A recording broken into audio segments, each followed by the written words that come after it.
They seized her USB at the checkpoint. Then she turned it into a weapon against prejudice. You ever been pulled over and treated like a criminal before you even knew what you'd done wrong?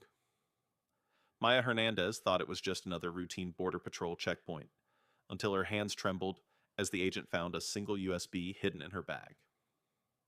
Inside lay a classified invention powerful enough to change national defense and revolutionize clean energy.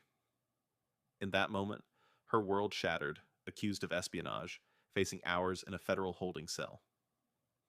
Maya realized one thing: if she didn't fight back, both her life and humanity's future would be erased forever. If you believe justice shouldn't depend on your skin color, hit subscribe now. In the next half hour, you'll witness Maya's fight from captive to champion, her secret invention, a battle with Border Patrol, and a courtroom showdown that could rewrite the rules forever. Like, comment, and stay with us. This is the story that will redefine what real power looks like.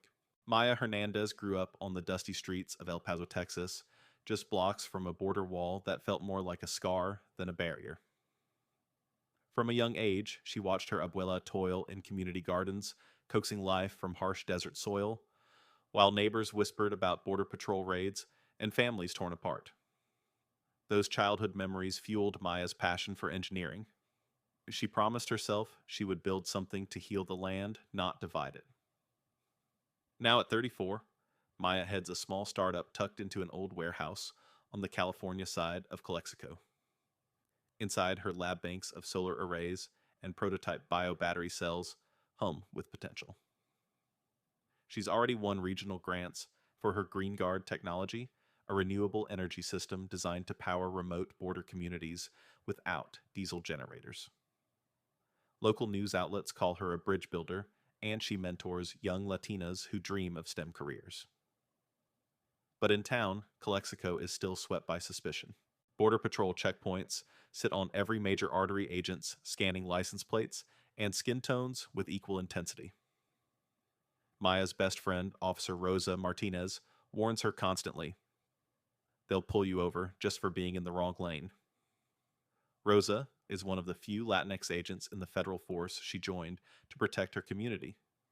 But she can't erase systemic bias from the job. At home, Maya's younger brother, Javier, is deep into his sophomore year at San Diego State.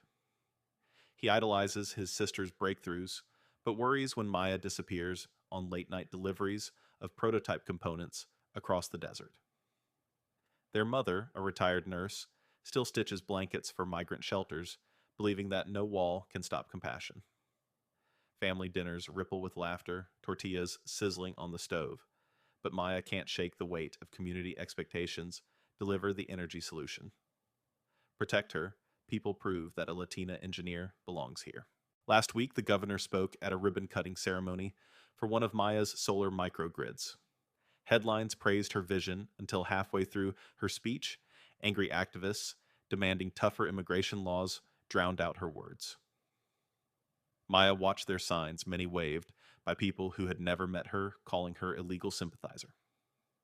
In that moment, she understood creating clean power wouldn't shield her from politics. It might even paint a target on her back. Tonight, she drives north on Highway 86, headed for a rural Border Patrol station 90 minutes away, with a flash drive of her latest bio-battery blueprints tucked into her backpack. Every mile marker reminds her that crossing from one state of suspicion to the next is as easy as a turn of the wheel.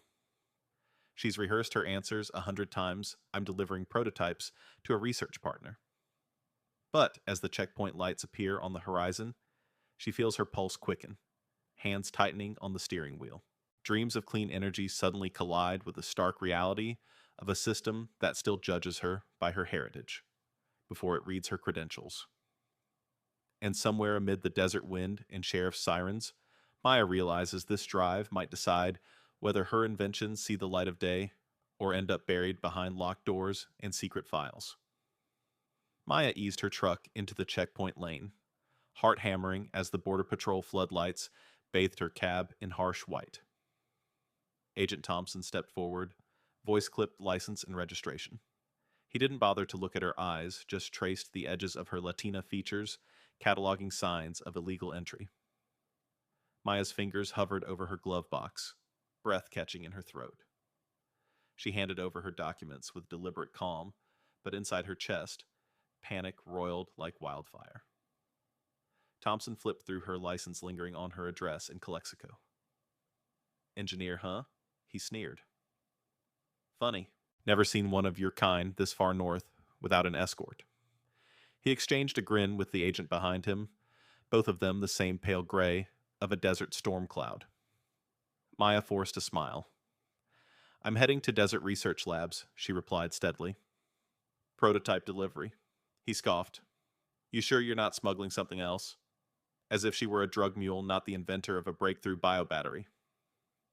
Maya kept her hands flat on the wheel, knuckles whitening as he barked, "Step out of the vehicle."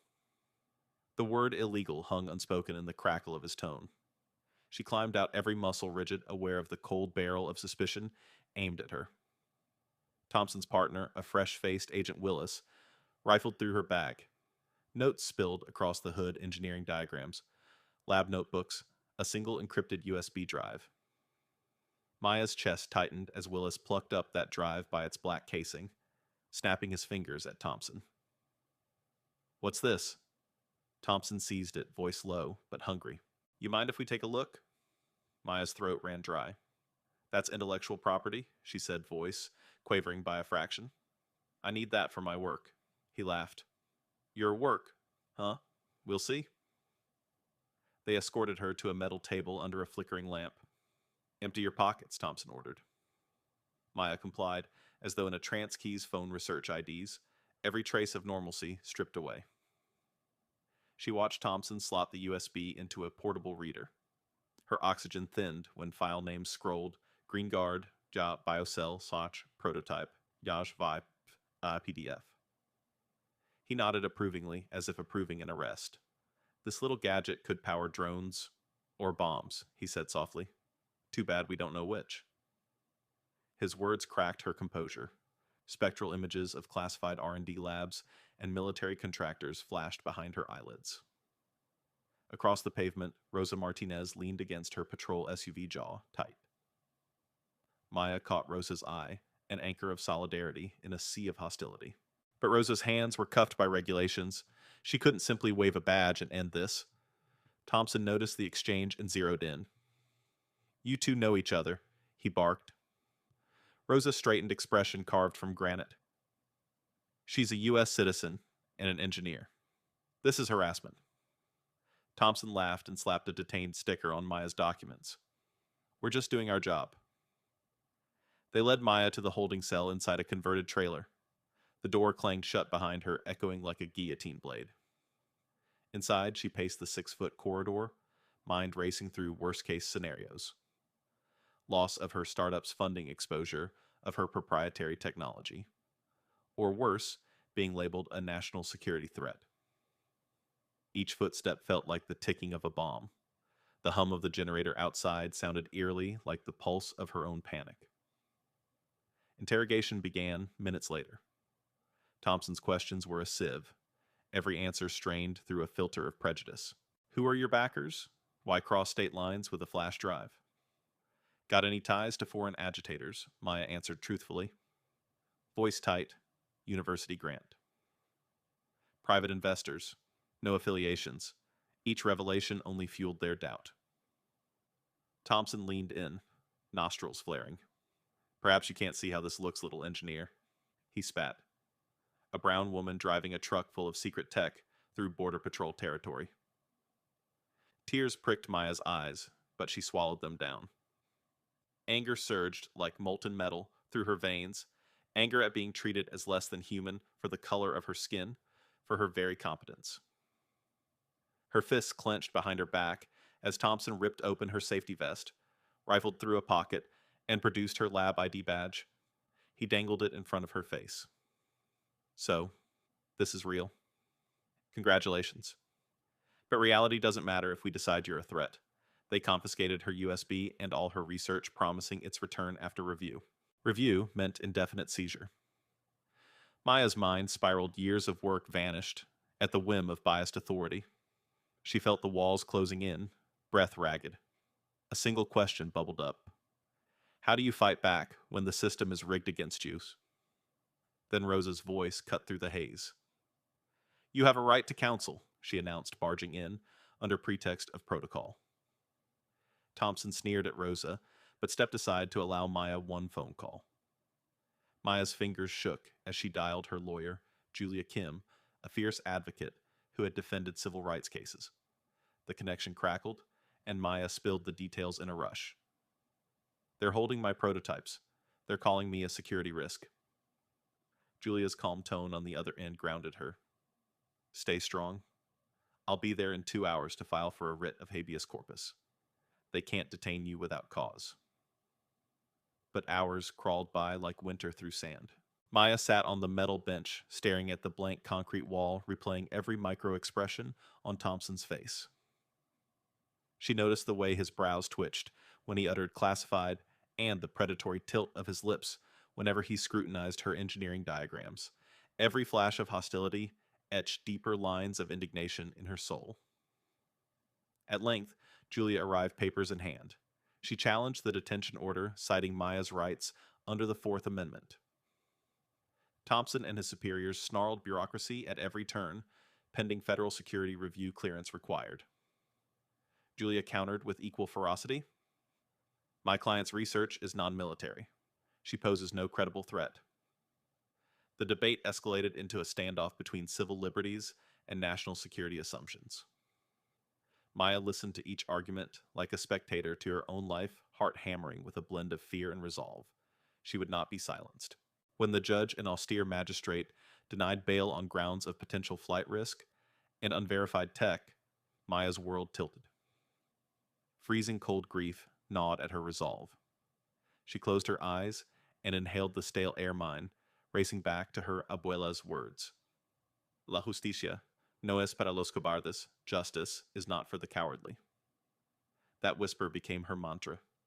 She would find a way to make her voice heard beyond these walls. Confined to the cell overnight, Maya drifted through half-sleep, racked with nightmares of her lab being torn apart, her research erased. Each clang of the cell door yanked her back to reality. By morning, exhaustion had forged her anger into determination. She sat on the edge of the bunk and opened a notebook drafting the outline of her next move, a formal complaint against Border Patrol, an appeal to local newspapers, and a plan to take her case directly to Congress, if necessary. She scribbled her strategy in tiny, precise letters that matched the tidy lines of her engineering blueprints. When dawn broke, the trailer lights washed her face in weary white. Julia Kim returned with fresh filings, an emergency motion citing racial profiling statutes, and demanding immediate return of Maya's property. Meanwhile, Rosa Martinez, undeterred by her supervisor's warnings, slid an envelope under the cell door, an inside report of previous unwarranted detentions in that same trailer. You're not alone, Rosa's note read. I'll testify. Maya's chest tightened at the solidarity embedded in Rosa's quiet defiance.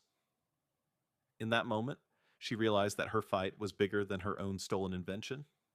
It was a stand for every voice, muzzled by prejudice. By mid-afternoon, Thompson confronted Maya with a trimmed-down confiscation order.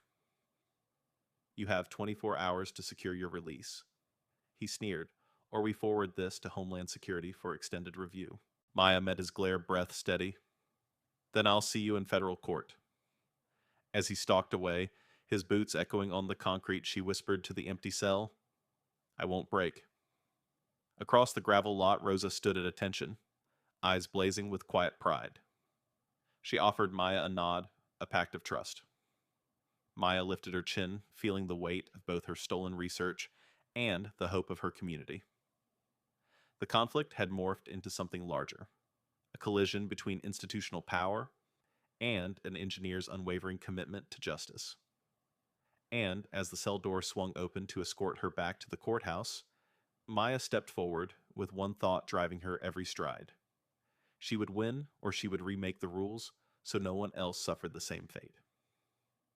Maya left the courtroom lobby with Julia's arm across her shoulders, heart still pounding from the judge's refusal.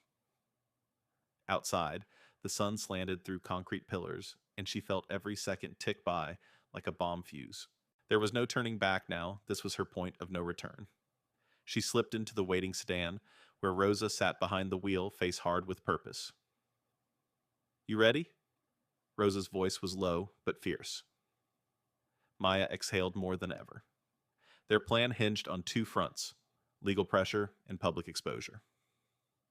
First, Julia would file an emergency appeal within hours, invoking the Civil Rights Act to challenge unlawful detention. Second, Maya would go public with her story, every detail of that checkpoint humiliation and the seizure of her proprietary biobattery blueprints. She knew the moment her words hit social media, Border Patrol's PR shield would crack. Step 1. Secure statements. Rosa had already covertly recorded Thompson's harassing remarks on her patrol radio. Now, Maya texted her family back in El Paso, "Send me every video of checkpoints, every testimony of unfair stops." Within minutes, dozens of clips flooded her inbox citizens, documenting their own encounters, hundreds of stories no one had woven into a single narrative until now. Step 2. Document the technology. Maya couldn't reveal classified schematics, but she could demonstrate the principle. She pulled a spare prototype cell from her backpack, a compact tube storing twice the energy density of current batteries. In a rented downtown makerspace under fluorescent lights, she live-streamed a simple test, a standard power drill running at full speed for 10 minutes. Her hands trembled as she spoke.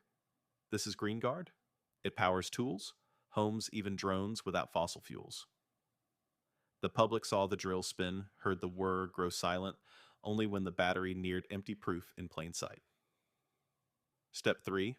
Mobilize allies. Julia arranged a coalition of civil rights lawyers, environmental NGOs, and one surprising partner, a former Border Patrol commander, turned whistleblower disillusioned by systemic profiling. He agreed to testify corroborating Maya's account of stop and search quotas tied to immigration metrics. Their message was simple but devastating. This wasn't about security, it was racial profiling, obstructing innovation. Behind closed doors, Maya drew a timeline on a whiteboard: checkpoint, encounter, detention court, denial appeal, deadline press conference slot. Each milestone was a beacon fueling her resolve. She underlined exposed seizure and classified contract confirmation, the moment she revealed the Defense Department had funded her project. The shockwave would be seismic. Agents would realize they detained an inventor working on a national security asset. They aimed to bring in two methods of delivery: a federal complaint filed in San Diego, and a viral video narrated by Maya herself. She rehearsed her opening line until it burned into her memory. "I'm an American engineer, but today I was treated like contraband." Her voice faltered the first few takes, but by the last, it rang with fierce clarity. Rosa handled logistics, securing a secret venue for the press call, arranging undercover videographers, coordinating secure comms with allies in the state legislature. Even as her uniform weighed on the back of her seat, Rosa smiled grimly. "This is bigger than both of us."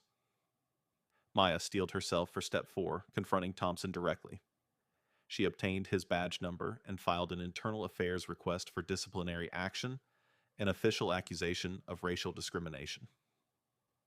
The paperwork would force the agency to investigate their own, tying up Thompson in bureaucratic limbo, just as her appeal demanded his testimony.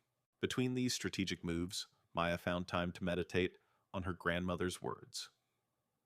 "Justice does not rush, it marches." Each technique, legal filings, public demonstration, whistleblower testimony, departmental complaints, was a step in that march. She wasn't seeking vengeance for its own sake. She was demanding accountability. As dusk fell, Julia placed the last signature on the appeal. Maya watched the stream of copies sent to federal prosecutors, civil rights groups, even the local mayor's office. Every inbox ping was a victory, another pair of eyes on her cause. Rosa started the engine, and as they drove away from the courthouse, Maya stared at her reflection in the tinted glass, eyes rimmed red, but shining with conviction. "Tomorrow," she whispered, "they'll have to listen." Behind them, the city lights danced like embers of hope. Maya's plan was set in motion, a coordinated strike of truth law and public outrage, aimed at dismantling the prejudice that nearly stole her invention and her dignity. The battle ahead would test every ounce of her courage. But for the first time since her detention, Maya felt a surge of exhilaration. She was no longer the hunted engineer. She was the architect of her own justice. Maya woke before dawn, nerves thrumming like energizer cells in her chest. The studio lights glowed cold in the underground loft they'd rented, cables snaking across the floor like silent witnesses. Behind the camera, Julia checked her notes one last time. Rosa adjusted the hidden mic clipped to Maya's lapel, their faces tight with purpose. This was it, the live-streamed press conference that would deliver justice. Maya stepped into frame, heart pounding in her throat. She paused, looking directly into the lens, as if staring down every viewer who'd ever doubted her. "Good morning," she began, voice low and steady. "My name is Maya Hernandez. Yesterday, I was detained at a Border Patrol checkpoint, treated like contraband because of nothing more than my skin color and the invention I created to help this country." Her words hung in the air like a challenge.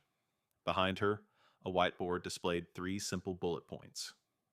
Checkpoint abuse, stolen technology, demand accountability. As she spoke, clips from Rosa's covert patrol radio recording played softly beneath her voice, Thompson's mocking tone, his laughter echoing, as he rifled through Maya's bag. Viewers winced at the raw humiliation captured in that 2-minute loop. Next, Maya held up a clear cylinder containing her biobattery prototype. The camera zoomed in on its polished metal ends and engraved model number. "This tube holds the future of clean energy," she said, flipping a switch that lit an LED at its core. The soft glow bathed her face in emerald light. "It can run essential equipment in remote communities. Power emergency drones, even reduce our reliance on fossil fuels. Yet Border Patrol tried to seize it, an act of censorship disguised as security." As the stream went viral, chat windows erupted with messages of outrage and solidarity. Free Maya trended within minutes, but Maya didn't pause to read. She pivoted to her next point: legal filings. "My lawyer has filed an emergency appeal under the Civil Rights Act," she announced. "We're demanding the immediate return of my property and an independent investigation into racial profiling at all checkpoints." She held up stacks of documents stamped "Received." Every signature represents a person who believes justice must be blind to ethnicity. Behind the scenes, Julia uploaded the text of the appeal to federal court dockets, while Rosa texted journalists with damning quotes from the Border Patrol whistleblower. Within the hour, news outlets led with Maya's revelations. Headlines blared, "Engineer versus Border Patrol Technology," or "Terrorism and Checkpoint Racism, Exposed by Latina Inventor." Each story amplified Maya's voice, forcing the agency to respond. 2 days later, Maya arrived at a cramped panel room in downtown San Diego, surrounded by glass-topped tables and federal placards.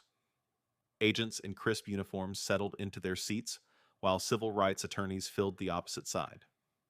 The whistleblower, Commander Lewis, took the stand first, his face-pale shoulders hunched with guilt and defiance.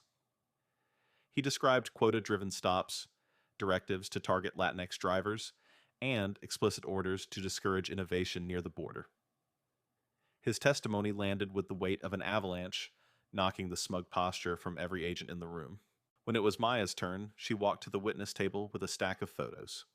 Her seized lab notebook, the empty prototype rack at her warehouse, a collection of screenshots showing local farmers struggling with unreliable power. She handed them to the court clerk, one by one. "These images show what happens when bias trumps progress," Maya said, voice firm. "My technology could have powered medical clinics in these communities. Instead, it sits locked away because some agents saw my ethnicity before they saw my credentials." Questions came from attorneys on both sides, quick jabs about jurisdiction, technical clarifications on energy output, even veiled accusations that her publicity stunt was designed to profit off outrage. Maya refused to be rattled. She described the design process, the years of sleepless nights, soldering test cells, the community workshops where she recruited local kids to build solar panels under her guidance.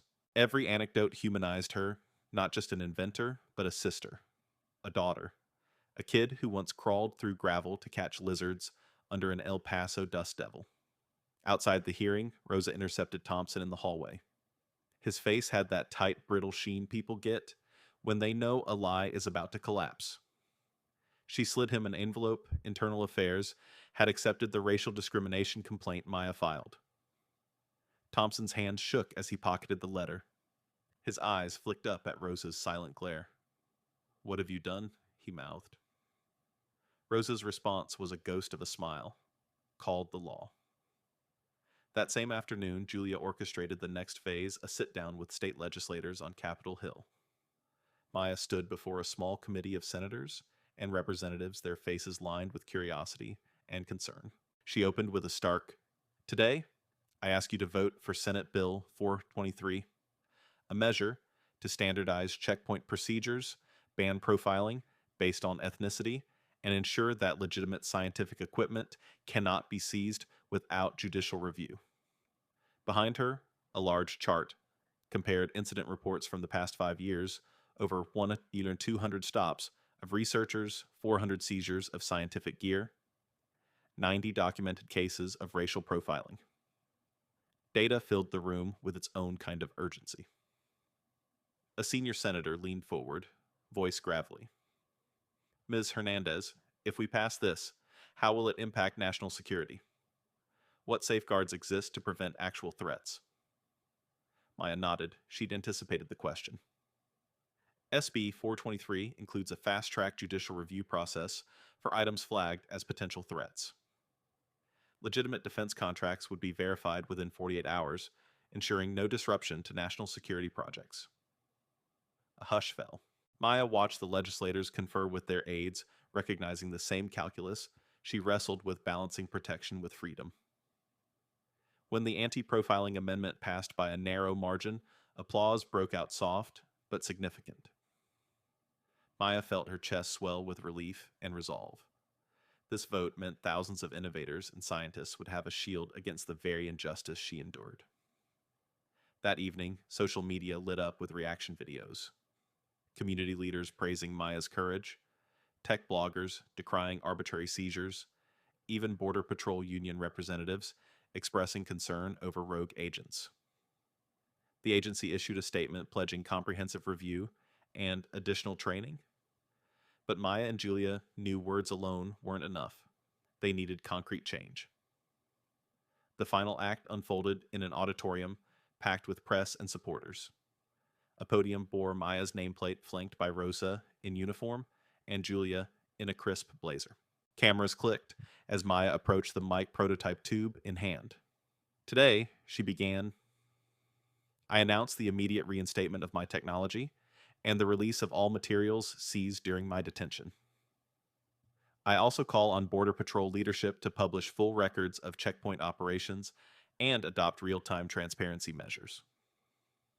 At her signal, Rosa revealed videos of Thompson's harassment, unredacted footage that left no room for denial. The audience gasped as Thompson's voice echoed through the speakers, uttering the words that sealed his fate. "We'll teach her a lesson." His immediate suspension flashed on a slide behind Maya, followed by bullet points listing policy changes, body cam activation at every stop, independent review, boards expedited courts for scientific property. As Maya stepped away from the podium, supporters surged forward. Journalists pressing for quotes, fellow engineers offering hugs, advocates praising her tenacity. In the chaos, Maya locked eyes with Rosa and Julia, their smiles bright with triumph. She raised her bio battery aloft, its metal casing glinting under the spotlights like a beacon. Back in the streets, a mural emerged overnight on the side of Maya's old warehouse, a portrait of her holding the prototype painted in vivid greens and blues. Beneath it, the words, "Power to the people, justice for all." Local residents and passersby paused, snapping photos, sharing the image across platforms. Maya's story had become more than the fight of one engineer. It symbolized every person silenced by prejudice and every inventor whose work was near power, whether electrical or political. In the weeks that followed, SB 423 became law. Border Patrol implemented the mandated reforms. Maya's lab reopened humming with renewed purpose. Every morning, she donned her safety goggles, stepped into the workshop, and touched the prototype once a flash drive in enemy hands, now the centerpiece of her latest breakthrough. Her vengeance hadn't been a violent outburst. It was a sustained campaign of truth law and community engagement. She'd exposed corruption, reclaimed her property, and rewritten the rules so no one else would have to suffer the same indignity. In delivering justice, Maya had harnessed the very power she engineered, transforming the raw energy of prejudice into the clean current of progress. And, as her biobatteries began lighting homes across the borderlands, she knew the true spark of her revenge was not in retribution, but in building a future where innovation and equality marched forward hand in hand.